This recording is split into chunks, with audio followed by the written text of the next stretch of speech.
Hi, my name is Fritz. I'm a landscape planner and I love maps. And I want to challenge your imagination of what maps are and what spatial information is and what we can do with it. I believe many here in the room came to this conference by airplane, and you may have had the privilege to look out of the window and see the world or the landscape from above. And this privilege allowed you or us to make connections in the landscape and to get a different understanding. But I want to talk about ways how we can have these impressions much in a more controlled way, but also in a more in a much cheaper way. And I will talk about how this will change common understandings of landscape processes. People have always liked maps, and as a way of visual storytelling. So this map from the 17th century is what the British imagined how Africa would look like. So they just made this up to tell stories. But maps have always been a privilege for those who could afford it, and they have always been used to implement power relationships. So we have come a long way since then, and while I think it's still a privilege to have spatial information, there are amazing initiatives such as participatory mapping, where people, communities in the landscape get themselves on the map. There's the amazing OpenStreetMap project, which I would call the Wikipedia of maps, where anyone can edit and anyone can download and use this data for free. And this has now created the most detailed map of the world. But with all these advances, we tend to, and especially when we talk about remote sensing, we should not believe everything we see. We should question it and we should ask the locals. This is an attempt of Google Earth trying to bring satellite images into the third dimension. And I find this rather curious, what kind of results do we get out of this. So I think it's very important that we stay critical to all these visual impressions that we get every day. And also, I think maps are not accessible to anyone. I was thinking of other ways to convey spatial information to a wider audience, and I was just checking what are the most clicked websites on the internet. And just after a well-known search engine, the number 2 in the world is YouTube. So people are really into videos. So I was looking for ways to link videos and spatial information. And actually, you have seen a lot of this already in this conference, and it's all around us, because these things look like this. It's drone images and drone videos. And they allow us to see ourselves in the context of the wider landscapes. And they allow us to make connections between different interests in the landscape.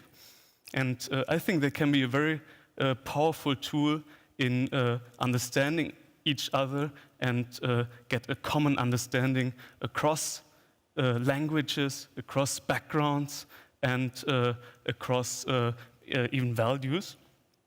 And I think, I mean, might sound funny if I'm saying this in a talk, but I think words are very limited in transporting these informations, and images are much more powerful.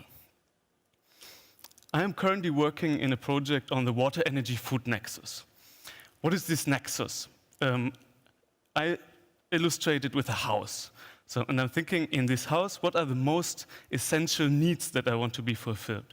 What are the most important things that I want to come into this house? I think it is food, it is energy or electricity, and it is water. And these very essential things depend on each other.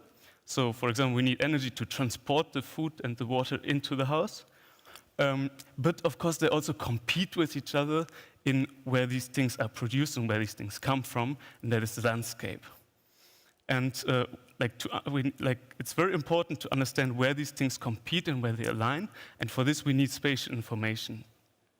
And in the project where I'm currently working, we are trying to bring all these things together in 2 large African watersheds.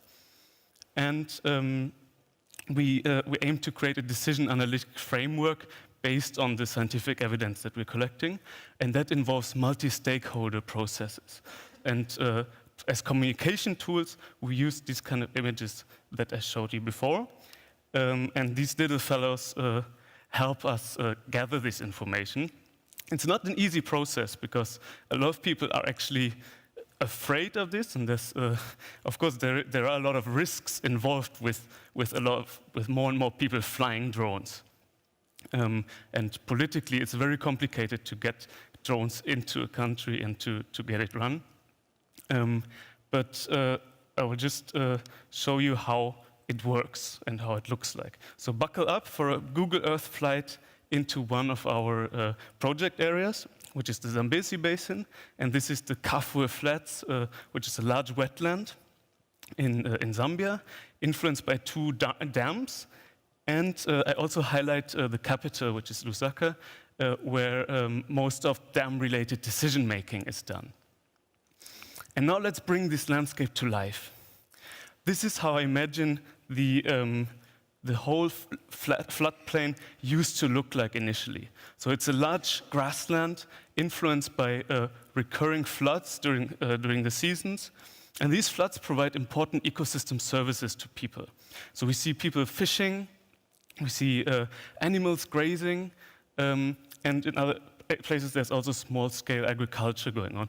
All this nourished by the seasonal floods. But these landscapes are changing. And this is linked to large dam construction that already occurred some decades ago, obviously for hydropower production, because industry and urban areas required electricity. And that is not the only change that occurred. Others are large-scale plantations, such as these sugarcane fields here that are also in the floodplain. And at other places, there's small-scale, smallholder agriculture that use smaller streams and divert them to irrigate their fields. And all these things need water, and the dams are in a crucial position to control these flows. And there's very important decision-making involved of how much water is released each year for so-called environmental flow releases. Of course, biodiversity also plays an important role, such as in this riparian forest.